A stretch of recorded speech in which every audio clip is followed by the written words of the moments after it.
welcome to another episode of the Crypto Spendthrift Podcast. This is episode something, 4? Yeah, 4. And let's get right into it.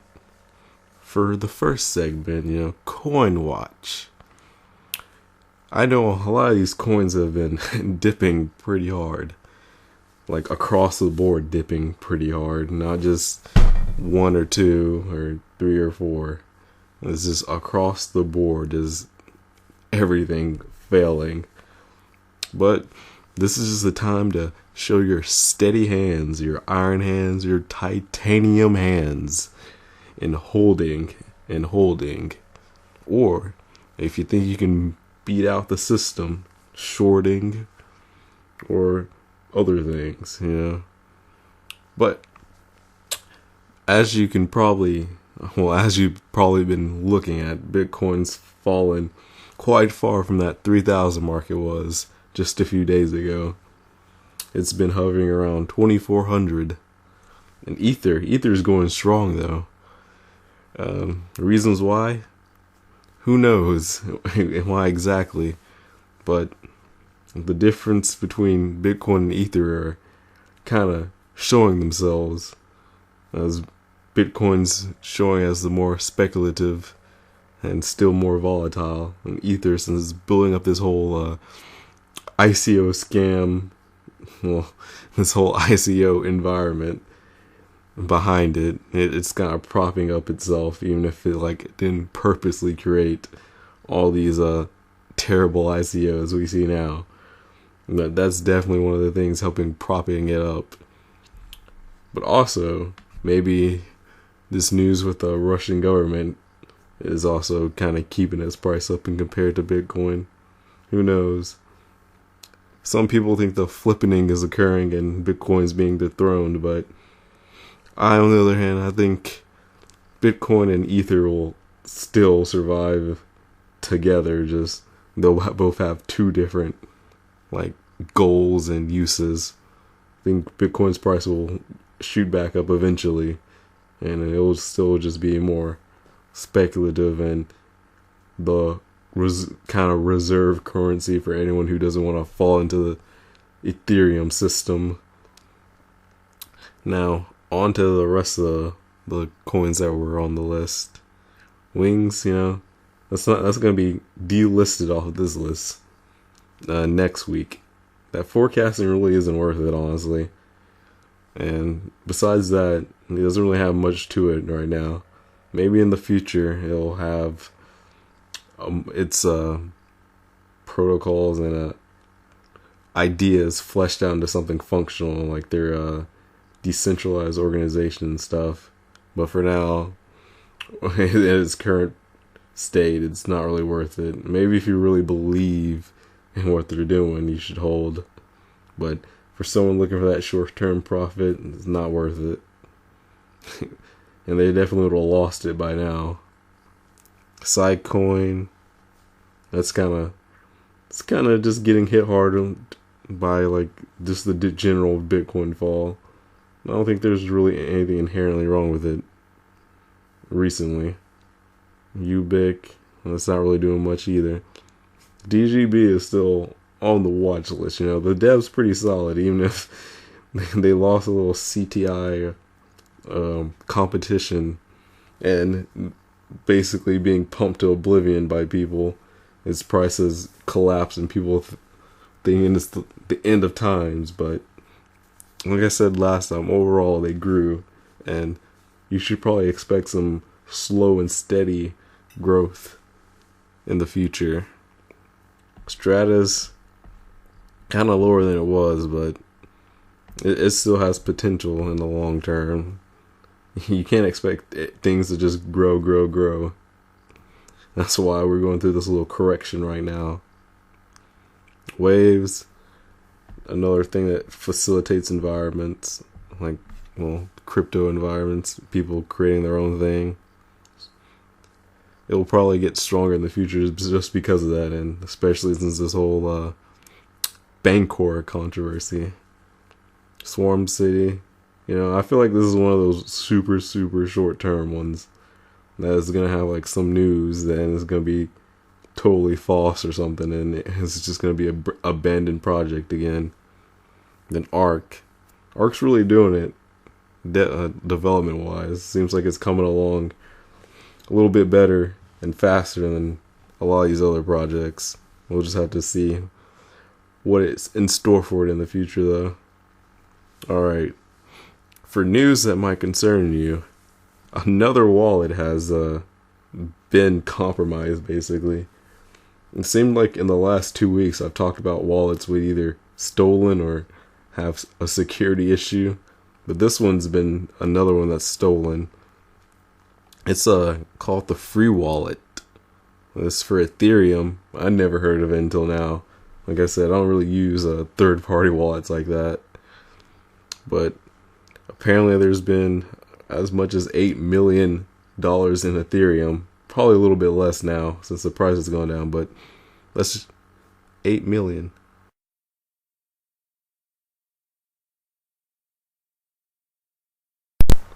Now, with this 8 million, most people have passed it off as just theft. But there has been rumors of people trying to incite that the owners of this wallet are the ones orchestrating this heist themselves. I'm not sure if I'd believe it that much, but people are claiming the owners are just part of this elaborate chain of scams in the crypto environment, and this is just one of the latest. Like I said, that's definitely a rumor, and I wouldn't put too much grain of salt into it, but something to think about, I guess. Next, Bancor has even more controversy because apparently they can create their little token anytime they want, basically increase the market cap, which is interesting because I'm pretty sure no other coin has that, like, even attempted to do something like that. Kind of worrying. I feel like Bancor is going to be the one that incites like the ideological battle between these things being truly decentralized versus being decentralized in like quotes, but with centralization aspects that could just totally control the system. So we'll just have to see. I personally think like this ICO is just the epitome of what's wrong with ICOs. Just all the controversy, all like what are they even trying to do with the like Federal Reserve of crypto, basically. It's all just kind of ridiculous. And then how much they raised, like the fact that the market's crashing is actually probably good, but it probably should have crashed Ethereum a bit more too, to really like nail home all these ICOs, and they're just insanity. And speaking of ICOs, there's like a lot of regulation coming out, not specifically regarding ICOs, but crypto in general, and eventually it will hit these ICOs. And that's why you see a lot of this news of people not allowing U.S. citizens, like that, I think. Like their ICO didn't allow U.S. citizens to invest.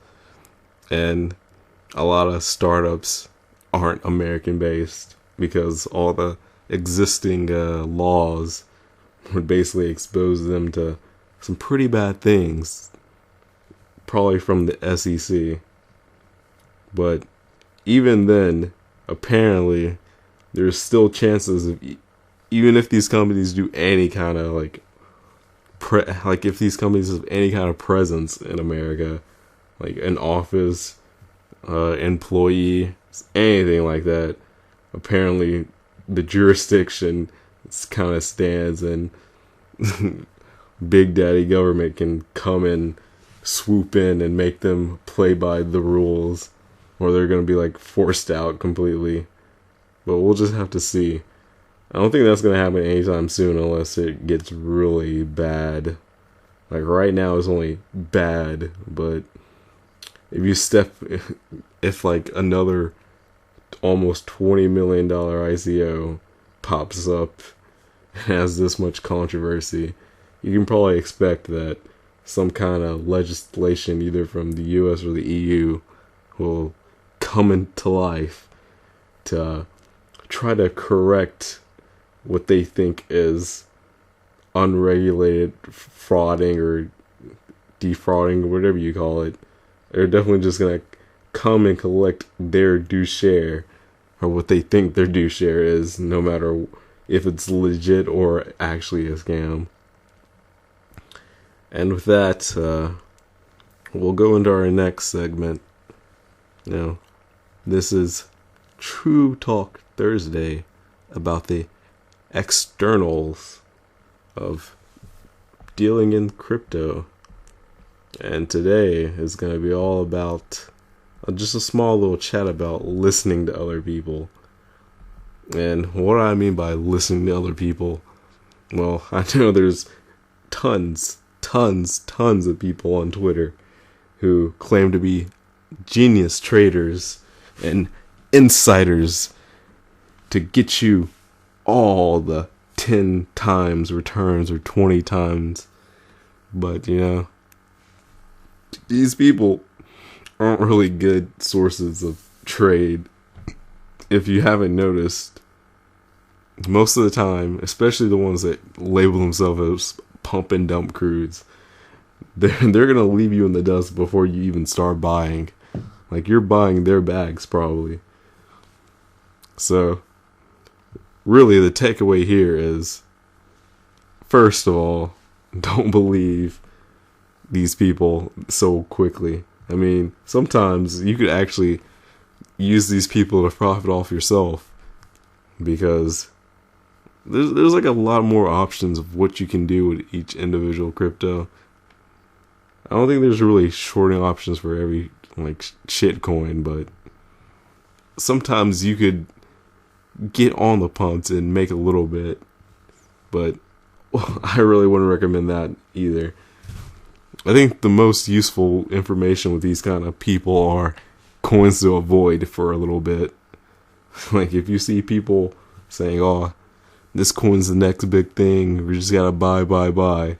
I mean, depending on the existing volume, it can go even higher, and you'll be pretty safe on riding the wave up a little bit for a little amount of time, but you're gonna have to definitely monitor it.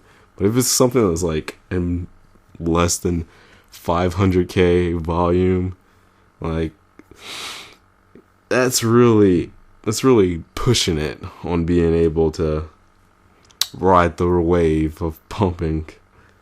You're gonna be most likely the one riding the wave of bag holding for a while, listening to these sub 500k volume pumps, especially, and I mean especially, if it's some like trash coin on Yobit, then you're definitely gonna get left behind on that. But this is kind of far, like, going away from the original meaning of this conversation, but talking about those like the 10 Satoshi coins on Neobit, if you're like have less than $100, or I'd say less than like 200, those are actually a high risk, high reward way to doubling or tripling your money. But I don't recommend it unless you're willing to lose your little sum that you have. I mean, but the lower amount of money, the kind of less risk, especially you get on 10 Satoshi and they're trying to pump it. But back to the original point, listening to others can be good.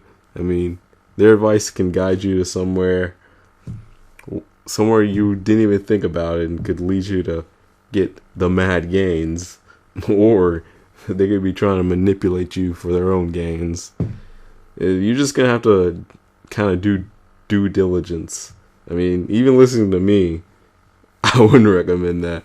Especially, well, more so this. You can listen to me more so in this little section, because I'm not trying to BS you and sell you anything. yet. But like my little coin watch, that's all just opinions on what I think is interesting. I'm not even like in all those coins, just like certain coins.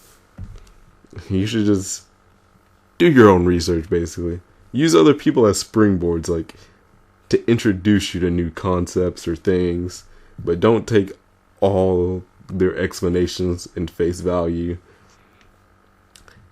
Just take the initial and go in depth with it. Just dive into it. Then you can make a form your own real opinion and take an appropriate action.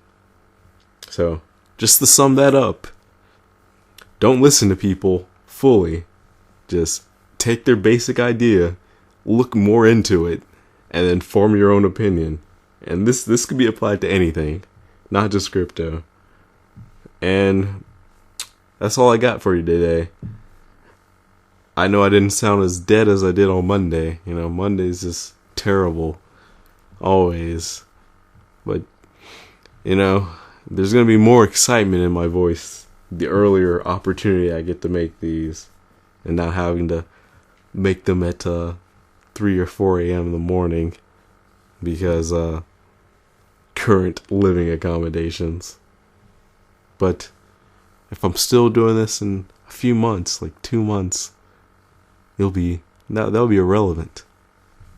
And my dear listeners, all 5 of you, the quality will definitely be there. And with that, goodbye. But before I really say goodbye, join the Discord, because this is lonely. There's a Discord link. There's going to be a Discord link in every single one of these podcasts. Even if no one joins it, it's still going to be there. Because one day, one of you will click that Discord button and not just join as a web user, but sign in on your Discord desktop or mobile client, and I'll be there to entertain you. But until then, I'll see you guys next time on the Crypto Spendthrift Podcast.